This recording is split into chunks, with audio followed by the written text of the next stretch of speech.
I dag det er mandag den 20. april. Det er forårsfiskeri efter åens sølv, og det er jo nu her, vi virkelig har chancen for at fange drømmefisken. Nå, så er der fisk.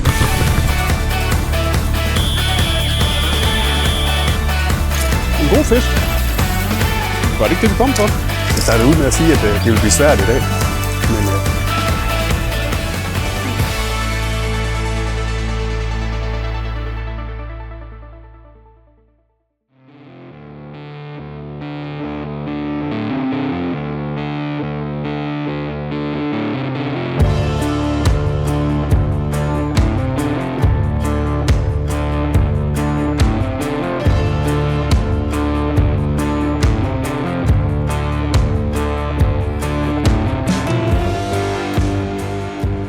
jeg var hernede i går. Jeg savnede dit selskab. Jeg kom ellers, Steffen, juletid. Så jeg fik en både den 16. og en den 17. Ja. Men så er det jo mandag den 20. april. Og vi kommer til Skær nu. Vi skal fiske. Efter de her berømte forårslaks. Det sted, vi starter nu, det er et stykke, der ligger mellem Sønder Felding og Boris. Og her der har vi lige 2 pladser, vi skal prøve over på spidsen. 3-4 meter ned, og så henne på hjørnet igen. Og se efter, om der skulle komme en laks i nattens løb og stillelse. Passionen har jeg fra min far af, som det takker ham for i dag, fik mig overbevist om, at laksfiskeri, det var noget, man skulle. Morgen. Ja, vi er ikke alene ved åen i dag. Og jeg fangede min første laks som 8-9-årig, og ja, det var dengang, der ikke var ret mange laks herhjemme. Men det er der kommet i dag, så det er blevet noget nemmere. Det kan jeg vist roligt sige.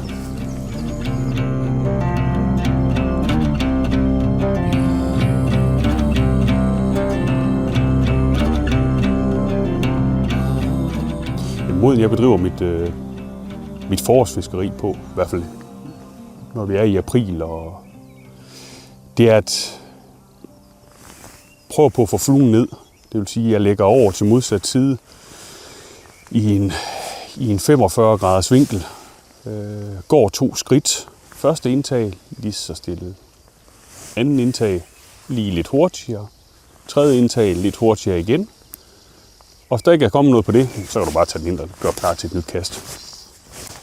Jeg prøver at vise, hvorfor jeg altid tager de der 2 skridt, før jeg strammer op. Det er, fluen får lov til at hænge i vandet, og så får jeg den der helt fantastiske linebue, hvor der virkelig er træk i fluen. Så står der en fisk derovre, hvor fluen kommer dallerne ned, mens den driver i strømmen, og så lige pludselig bliver trukket væk. Det er ofte der, jeg oplever, at jeg får reaktionen fra fiskene. Jeg kan ikke komme til at lave et rullekast her, fordi min flue kommer til at lande ud i alt det der. Og så er det i hvert fald sikkert, så er den væk. Vi gider ikke at smide fluer væk i dag. Jeg har alle dage sagt, at jeg er ikke en dygtig kaster. Jeg er en dygtig fisker. Det er 2 forskellige ting i min verden. Så omkring middagstid, hvor vi rammer i hinanden, og jeg kan godt mærke, at hun er... det tager vi lige om. Jeg skal lige... Der mistede jeg sgu en flue. Til det, jeg sagde tidligere, så en lille sjov historie med det der med at være i sind og tro på det, man laver. Det var den 17. april, hvor Senja og jeg vi fiskede i Storåen. Der får jeg min anden forårsfisk på første kast. Og der kan jeg godt mærke, at der begynder hun at blive lidt irriteret på mig. Altså, der vil hun godt have en ny fiskemarker. Så fisker vi ind til, eller hun fisker, og jeg sidder bare og nyder det. Indtil omkring middagstid, hvor hun kommer tilbage, der kan jeg godt mærke, at der skal ske noget nyt. Hun trænger lige til at blive peppet op rent psykisk. Så jeg er nødt til at sige til hende, at den eneste grund til, at jeg fanger fisk, det er, fordi jeg lykker hatten på. Så jeg får overbevist om, at det er det rigtige. Så vi bytter hat. Hun går ned til åen, lægger sig på brinken, finder hendes telefon frem, tager en selfie til hendes veninder og siger, at nu har hun fået lykkehatten, så nu fanger hun fisk. 5 minutter efter, der kroger hun fisk. Og min point er bare i det der, det viser bare, at psyken spiller altså rigtig, rigtig meget ind. Hvis du begynder at køre sur i det, eller stresser rundt over, at alle andre fanger fisk, og du ikke fanger noget, jamen, så kan jeg næsten med sikkerhed sige, så kommer du heller ikke til at fange noget. Eller du mindsker i hvert fald dine chancer markant. Så nyd det. Lad være med at gå og irritere jer. Bare nyd det. Så kommer fisken på et eller andet tidspunkt.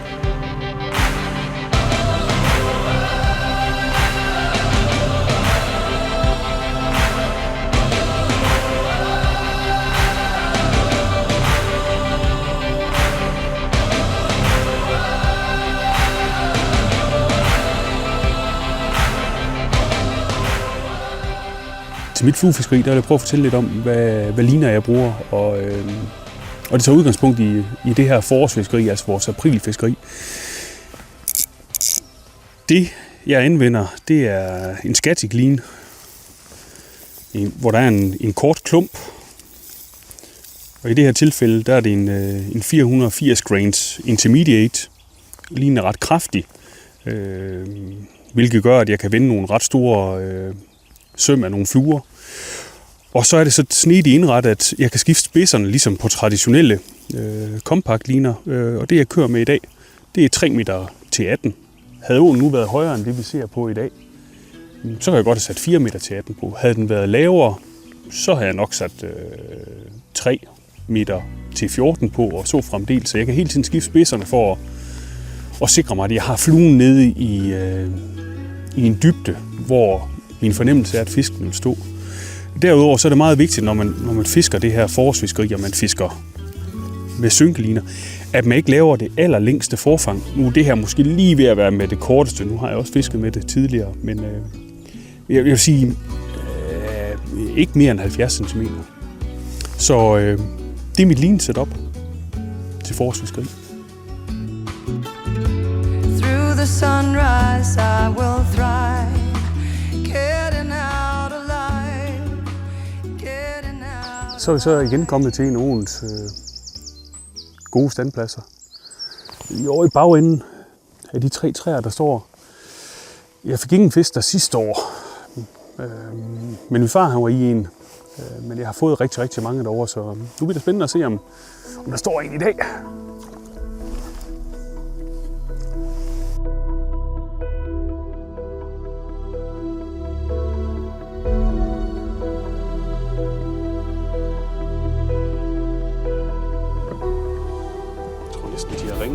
Hvis det var. Fordi så kan man også lave den der med at køre ned til laksens hus, hvor den skal indvejes, og der skal tage skældprøver og sådan noget. Det har også været fint at få det med. Nå, så er der fisk.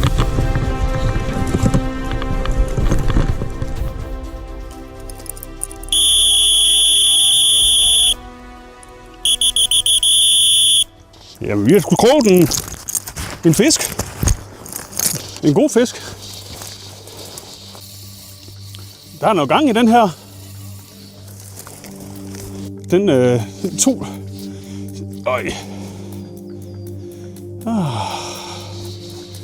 Livet er herligt. Det ved jeg godt. Jeg tænker, vi kan tage den ned i homepool. Ja. Jeg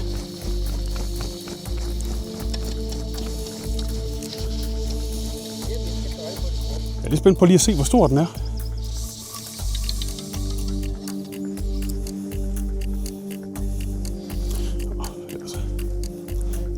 Ja.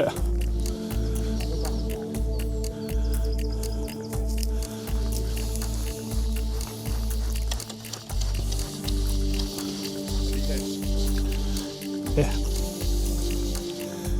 Jeg skal nok lige pege det ud bagefter. Der er noget.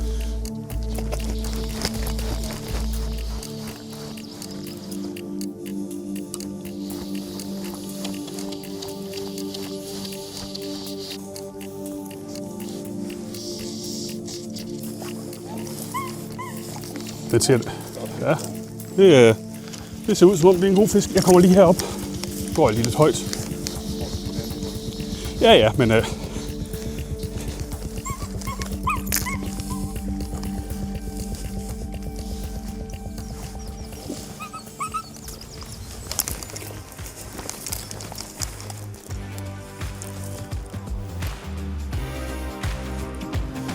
bare op med den. Sådan. Det er en god fisk. Var det ikke det, vi kom på?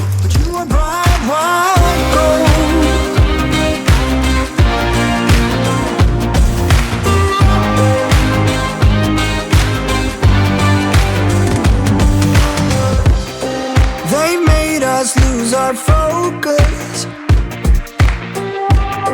The very same hands that formed us. Her har vi så fabeldyret, alle snakker om. Forårslaksen i Skjern Å, anno 2020. Det er personligt, det er min anden tur i Skjern i år. Jeg er ikke den første, der har været over pladsen. Og alligevel så vælger jeg at inhalere den flue, jeg har valgt at sætte på.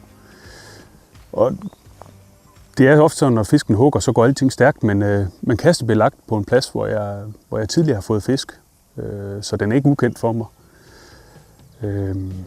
Og fluen drev de obligatoriske en tredjedel ud midt i åen, og så blev fluen bare taget, så der var ikke ret meget andet at gøre end at rejse stangen. Vi har løsligt målt den til 91-92 cm, så det er sådan det er nok en 8 kilos fisk. Men super oplevelse. Vi er på vej hen til DCV nu for at hente konvolutter til skældprøver og reagensglas til vævsprøver. Det er et krav her i Skjern-systemet, at alle hjemtagne fisk dokumenteres med forskning for øje. Med hensyn til mit valg af fluer, så har jeg faktisk 2 typer fluer, jeg sværger til. Den ene type, det er skinflue, som for eksempel den her, eller bejsflue, som den her. Stor flue fylder rigtig meget i vandet. Især jeg vil bruge den, hvis det var sådan, at åen var meget farvet, hvilket den overhovedet ikke er i dag. Den her, der er et eller andet med, at da jeg fiskede meget spind, der fandt jeg ud af, at gul og forår fungerede godt. Og det gør det altså stadigvæk også på mine fluer. Den anden type også, den type, som vi fik på i dag, det er sådan en uldsok-variation. Og den her, den er så, nu siger jeg en uldsok-variation, og variationen er, at der er kommet lidt grisebørster på. Så jeg har fået de der ben. I bund og grund, så er det jo bare som opbygning, så er det en uldsok, monteret med 2 tungstenskugler og et conehead, og så grisebørster. Så tak for den, Sjøne. Den er jeg glad for. Jamen, det er så slut på en forårsdag på heden. Vi har haft alt for godt vejr. Svære forhold, men selvom man har svære forhold, så kan det stadigvæk lykkes. Vi ses ved åen. Tight lines.